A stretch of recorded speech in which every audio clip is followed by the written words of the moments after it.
No COVID-19 cases detected at flood relief centres. Federal and state governments should work together to ensure welfare of the victims.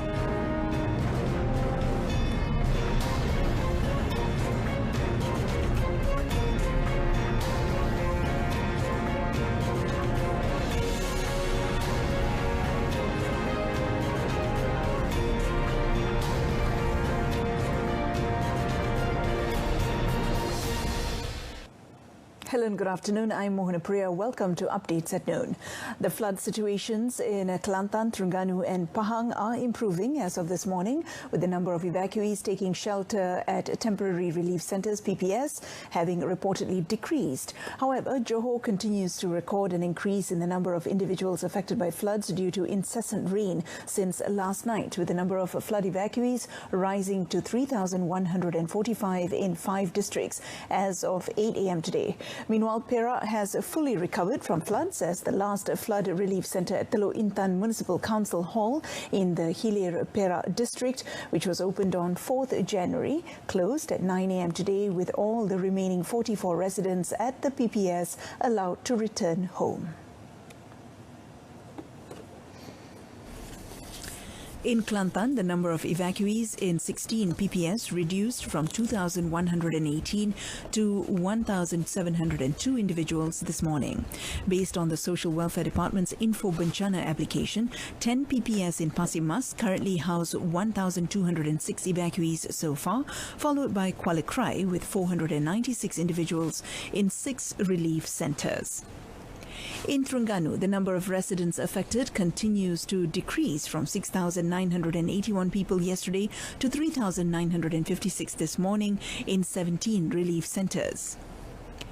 The flood situation in Pahang also showed a slight improvement, with 23,927 people still at flood relief centres in 9 districts, a decrease from the 24,519 evacuees recorded yesterday. As of 9 a.m. today, 6,456 families are currently taking shelter at 241 temporary relief centres. No COVID-19 cases have been detected so far at flood relief centres or PPS nationwide. Senior Minister for Security, Datuk Sri Ismail Sabri, said it was important to ensure that standard operating procedures or SOPs were adhered to at the relief centres to prevent the infection from spreading. Setakat ini saya lihat patuh kepada SOP. Cuba saya sebutkan tadi, mungkin saya datang ni orang ramai, nampak agak kurang dari segi pematuran SOP penjarakan. Tetapi kalau boleh, lakukanlah penjarakan tersebut untuk elakkan jangkitan. Jadi kita berpuas hati dengan SOP. Setakat hari ini, setiap PPS yang saya lawati memang mereka mematuhi SOP yang ditetapkan oleh kerajaan. Meanwhile, the senior minister reminded non-governmental organisations, NGOs involved in humanitarian missions from red zone areas to undergo COVID-19 screening before delivering relief to flood evacuees. He also reminded the NGOs to get in touch with the respective district flood management centres so that the authorities will know who are involved if anything happens, and also the centre can coordinate the locations in need of supplies. Earlier, Datuk Sri Ismail Sabri handed over goods donated by the Defence Ministry to victims at the SK Bukit Mentok Flood Relief Centre. The Fire and Rescue Department, JBPM, has deployed additional assets such as land and water vehicles to Pahang, Kelantan and Terengganu. According to the department's operations director, Datuk Nur Hisham Muhammad, the assets also include 5 JBPM's owned aerial assets to deliver basic necessities and evacuate residents to safe locations. Kita meletakkan ada 3 kita punya pusat penempatan logistik, regional center di selatan, di utara dan juga di pantai timur. Namun begitu, kita tengok pada trend sekarang ni pantai di utara tidak berlaku banjir. Jadi fokus kita ialah di pantai timur. So di pantai timur ini kita telah meletakkan aset awal sebelum banjir, iaitu di kawasan Terengganu Dan aset ini juga telah sekarang ni kita gerakkan ke Kelantan bagi menampung jika berlaku kekurangan di Kelantan. Namun pada masa kini kita tengok keadaan di Kelantan dan Terengganu adalah stabil. Bagi Pahang ada sedikit berbeza dia punya percaturan kita. Kerana Pahang ini kita dapati bahawa berlaku orang cakap banjir mengejut di dua kawasan utama iaitu Maran dan juga di Raup. He said this during a visit to Pasir Mas, Kelantan, to monitor the flood situation in the district as well as preparations made by the department regarding the situation. The federal and state governments need to work together to ensure the welfare of flood evacuees are not limited to daily necessities while they are taking shelter at the temporary relief centres. Prime Minister Tan Sri Muhyiddin Yassin said efforts taken to help the people affected should continue even after they return to their homes. In a Facebook post on his official page, the Premier said the same goes for other aspects such as repairing their damaged houses to ensure the affected can return to normal life as soon as possible.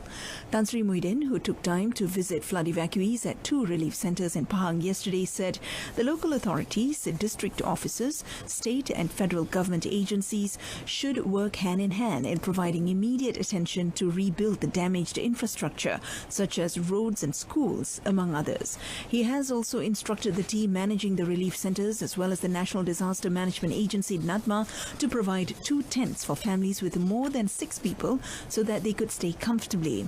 The Prime Minister also prayed for all flood victims nationwide to be spared from any illness and return to their homes in good health. Meanwhile, in an effort to alleviate the burden of the people affected by floods, Tenaga Nasional Berhad, through its Corporate Social Responsibility Program, has channeled a sum of 250,000 ringgit to help those affected in Johor. In a statement, TNB announced that the aid for the Johor State Flood Victims Fund was presented by its chairman, Datuk Sri Madzir Khalid, to Johor Menteri Besar Datuk Hasni Mohamad at the Menteri Besar's office in Kota Iskandar yesterday. In addition to the flood aid, Datuk Sri Madzir also presented TNB's business zakat amounting to 2.1 million ringgit to the Johor government, with a cheque handed over to the Johor Islamic Religious Affairs Committee Chairman Tosrin Jarvanti and witnessed by Datuk Hasni.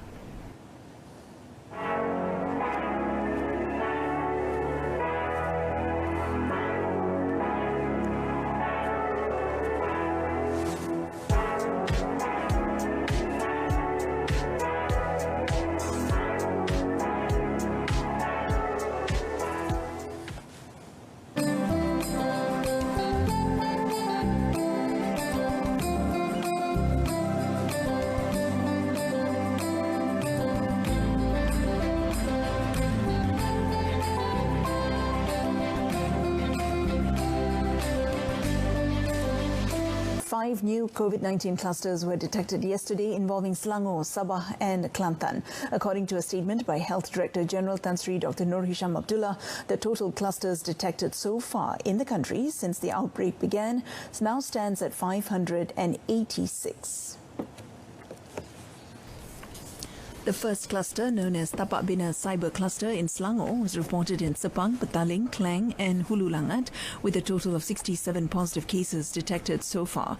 The second cluster, TechSmile Cluster, was discovered in Gombak, with 19 individuals testing positive for COVID-19. Kelantan logged 2 new clusters yesterday. The Wakaf Lanas cluster in Pasir Puteh, 11 cases, and Alo Durian cluster detected in Tumpat and Kota Baru, 17 positive cases so far. 1 new cluster was recorded in Sabah, identified as Jalan Sibuga cluster. 9 individuals tested positive for the virus as of yesterday. Malaysia currently has 254 active clusters, and 65 of them reported an increase in cases yesterday. The Health Director General, however, noted that the Banda Impian Cluster, Indah Mas Cluster, Kubota Cluster, Batu Tiga Cluster, Red House Cluster, Sri Jujur Cluster and PTS Sibuga Cluster had ended yesterday.